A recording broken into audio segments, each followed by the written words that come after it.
तो दोस्तों आज हम लोग पढ़ने वाले हैं हमारे फर्स्ट चैप्टर का लास्ट टॉपिक जिसका नाम है मैक्रो इकोनॉमिक्स। तो चलिए चैप्टर को शुरू करते हैं। Macro economics, macro means large, aggregate or total.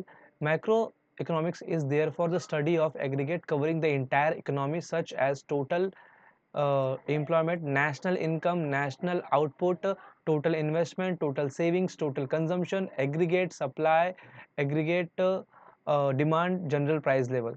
तो देखिए हम हर वीडियो में कैसे पढ़ते हैं, हम चीज़ों को अंडरलाइन करते हैं, उसको समझते हैं और जो चीज़ें अंडरलाइन की गई हैं उनको आपको पेपर में ज़रूर लिखना है। ये आपके कीवर्ड्स है, इसके आगे पीछे आप थोड़ा सा इंग्लिश अपना चेंज कर सकते हो, लेकिन इन कीवर्ड्स का आपके आंसर भी देखना ज़रूरी है। तो जहाँ पे मैंने जो भी हाईलाइट किया हुआ है आपको ज़रूर लिखना है, ठीक है। तो माइक्रो का मतलब क्या है? माइक्रो का मतलब होता है लार्ज या फिर टोटल में।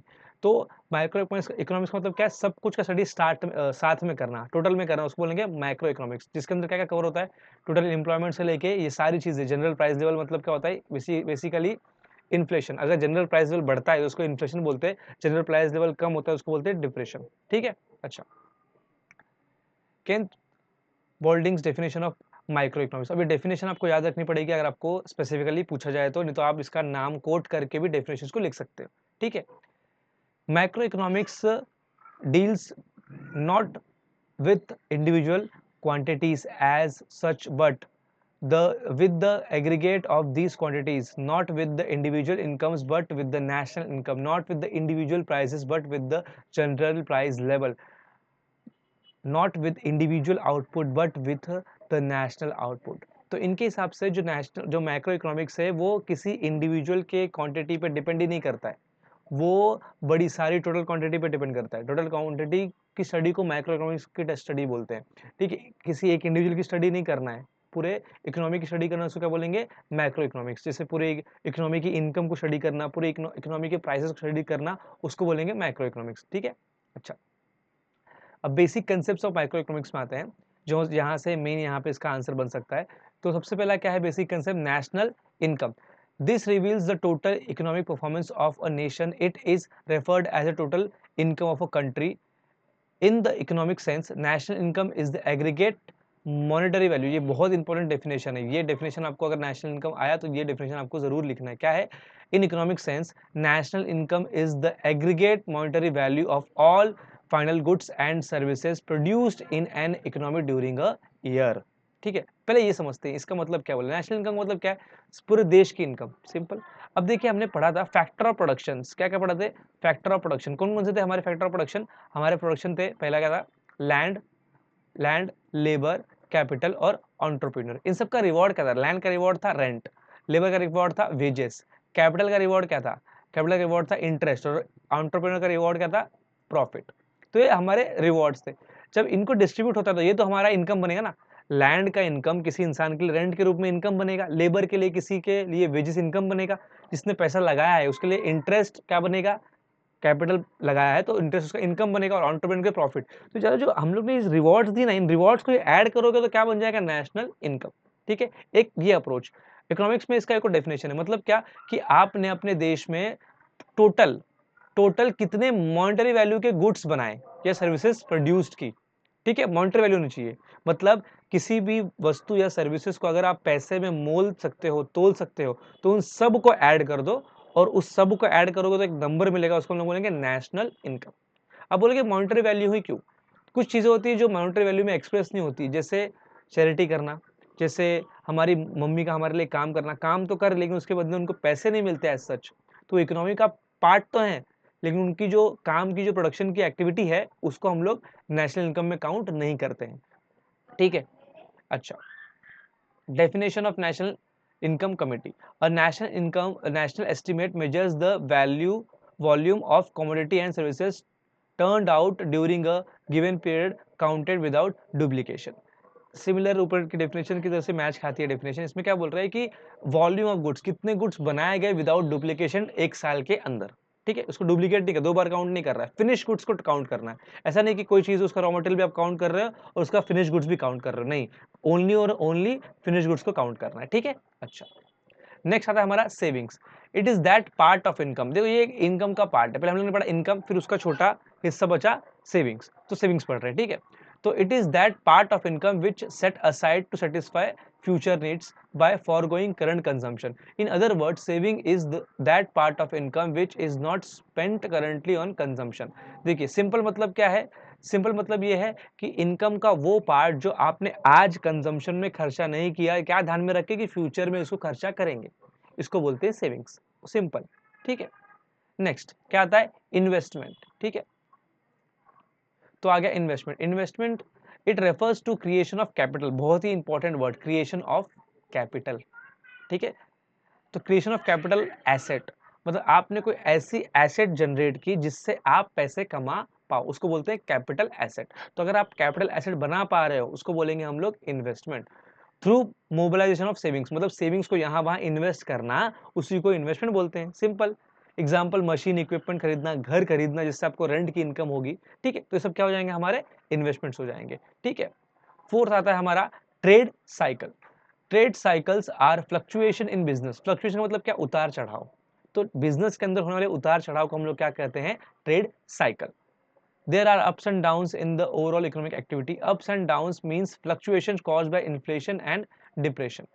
ठीक है, अब इन्फ्लेशन और डिप्रेशन का मतलब क्या होता है ये देख लेते हैं. इन्फ्लेशन इट इज कंटिन्यूअस, ये वर्ड बहुत इंपॉर्टेंट है. क्या है, continuous. Continuous rise in general price level. तो अगर आपके इकोनॉमी के अंदर सारे प्राइसेस बढ़ रहे हैं, सारे गुड्स के प्राइसेस बढ़ रहे हैं, उसको क्या बोलेंगे कि इन्फ्लेशन हो रहा है, महंगाई बढ़ रही है. ठीक है. नेक्स्ट क्या है, नेक्स्ट है डिप्रेशन.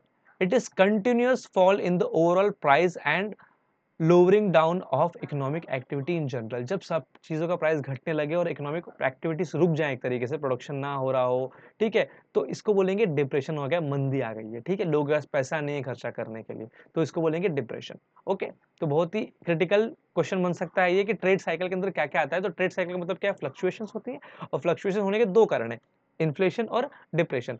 प्राइस बढ़ना इन्फ्लेशन, प्राइस का कम होना डिप्रेशन. ओके.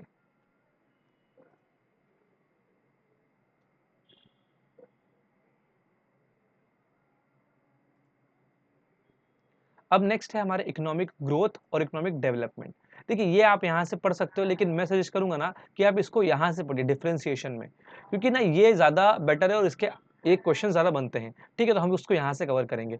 तो क्या economic growth, economic growth means increase in real national income of the country.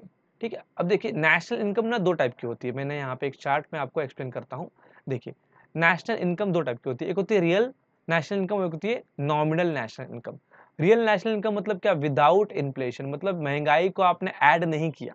अब देखो नेशनल इनकम मतलब क्या, prices of every goods and commodities. ठीक है, तो अगर आप महंगाई से, आपका प्रोडक्शन कम है लेकिन आपने प्राइसेस बढ़ा दिए, तो महंगाई के वजह से आपकी नेशनल इनकम बहुत ज्यादा दिखेगी, जो कि गलत है.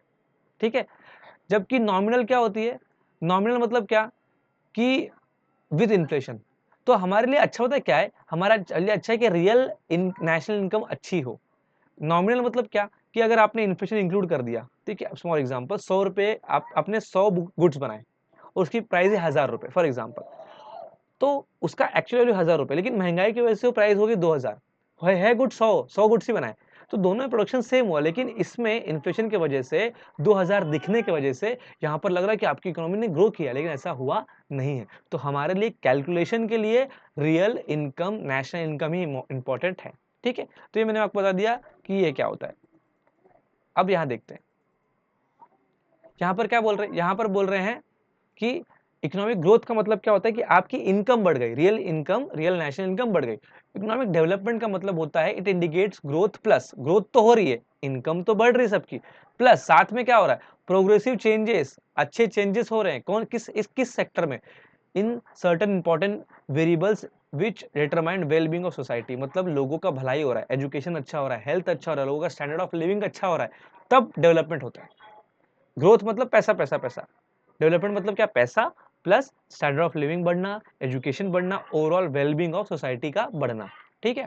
Second, the concept, this concept is narrow and quantitative. मतलब इकोनॉमिक ग्रोथ क्या है, छोटा है, छोटा कॉन्सेप्ट और क्वांटिटेटिव नंबर्स की बात करता है, जबकि this concept is broader and qualitative.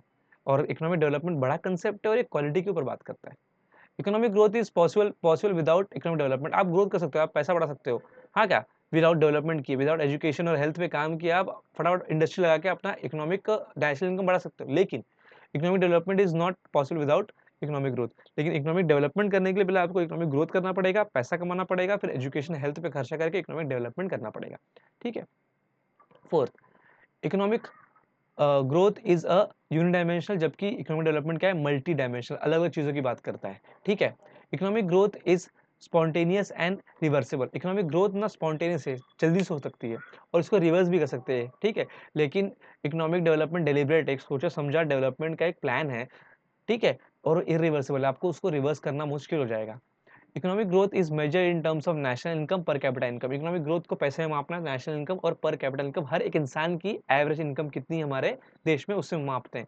जबकि economic development is major in terms of agriculture productivity, industrial productivity, quality of human life, इन सब चीज़ों के ऊपर इकोनॉमिक डेवलपमेंट को मापते हैं। तो ये था हमारा एक पूरा चैप्टर जिसको हम लोग ने कंप्लीट कर लिया है, और आशा आपको वीडियो पसंद आई होगी। वीडियो पसंद आई तो वीडियो को लाइक करना, अपने दोस्तों के साथ शेयर करना। मिलते हैं नेक्स्ट वीडियो में, तब तक के लिए सीखते रहिए, पढ़ते रहिए। Thank you so much.